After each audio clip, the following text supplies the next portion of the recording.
Alors, je vais aux réunions du dimanche matin du centre Barreau, qui est celui de l'église de l'unification, enfin, on l'appelle de différentes façons, fondée par le révérend Moon dans les années 50 en Corée. Et hier, nous avons eu un exposé de Yves Massé tout à fait édifiant sur ce sujet au centre Barreau. À savoir qu'on nous explique clairement que les Juifs ont démérité, que les Occidentaux chrétiens ont démérité, et que maintenant c'est le tour des Asiatiques, des Coréens, des Nippo-Coréens, etc. Voire même de l'Afrique. Ce qui fait que dans ces réunions, d'ailleurs, on a essentiellement des Africains et des Asiatiques. Alors,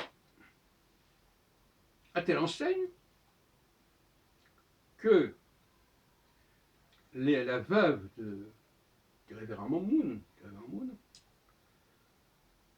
a invité le monde entier à lui proposer des filles pour ses petits-fils, pour continuer la lignée Moon.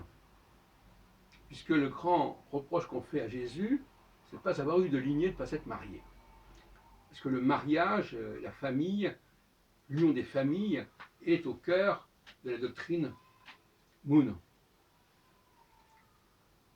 Donc ça va quand même très loin, ce processus. Alors donc on nous explique, avec des tableaux, que pourquoi les Juifs ont perdu leur élection. Et alors c'est intéressant parce que il y a un double traumatisme dans leur tête. Ces commentaires de Moon, parce qu'il a publié des gros ouvrages, notamment ce qu'il appelle les principes. Un peu le titre de Newton d'ailleurs. Et Jésus, finalement tout a basculé à l'époque de Jésus. Les Juifs n'ont pas voulu Jésus, et Jésus, ça ne s'est pas bien passé non plus, il ne s'est pas marié, et il n'a pas échappé, Dieu n'a pas voulu le sauver, etc., etc. Qui renvoie d'ailleurs au sacrifice d'Isaac. Et donc, tout ça, ça s'est très très mal passé, ça ne va pas du tout, et donc ça nous renvoie au XXe siècle où il y a une résurgence. Il y a une nouvelle ère qui commence, l'ère Moon. Et